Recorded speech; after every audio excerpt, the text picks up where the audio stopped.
What do these two characters have in common? If you're caught up to Wano, then you should be aware of this. Both of these characters sacrificed themselves in an explosion.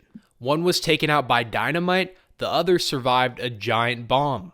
Now, however you want to explain this logic, maybe you thought this Reddit post is really believable and this is why.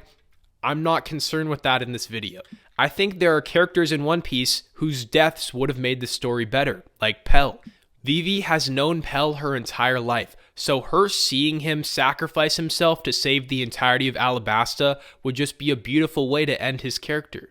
And as for Ashura Doji, I don't think we were really attached to his character enough to feel anything.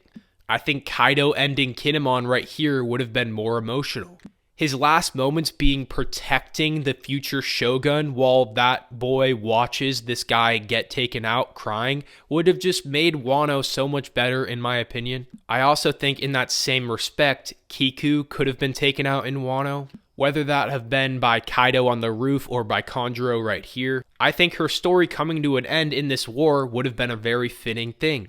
And I'd like to think that we're more attached to Kiku and Kinemon than Izo and Ashura, so just because of that, I think if they were taken out, it would have made the arc feel more emotional and have higher stakes. Another character I think this applies to is Perospero. I do acknowledge that Pedro's sacrifice was not for nothing. He wanted to get the Straw Hats away safely, and he accomplished that.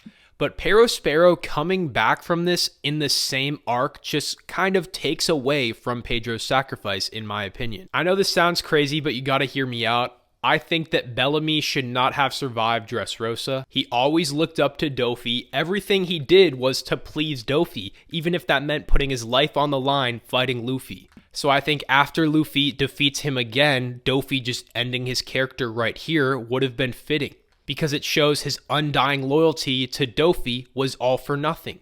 And because Dofi's evil nature would be put on display even more so, Luffy would be more motivated to want to defeat him. Finally, for the most controversial one, I think that Bon Clay should have been taken out and impelled down. And what's crazy about this is a lot of people don't even know that he is alive.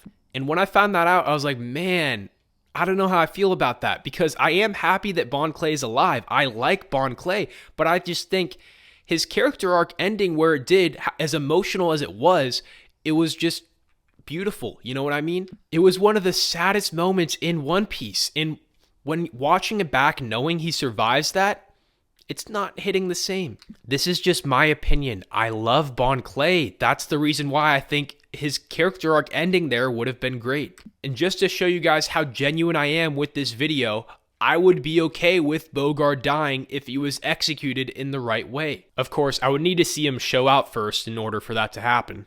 And his absence might tip the balance of powers as well, so I don't know how that would work with the One Piece verse. But regardless of that, I love One Piece and I love all the characters I mentioned in this video. Me critiquing the story does not mean that I hate it. I have no intention of dropping One Piece.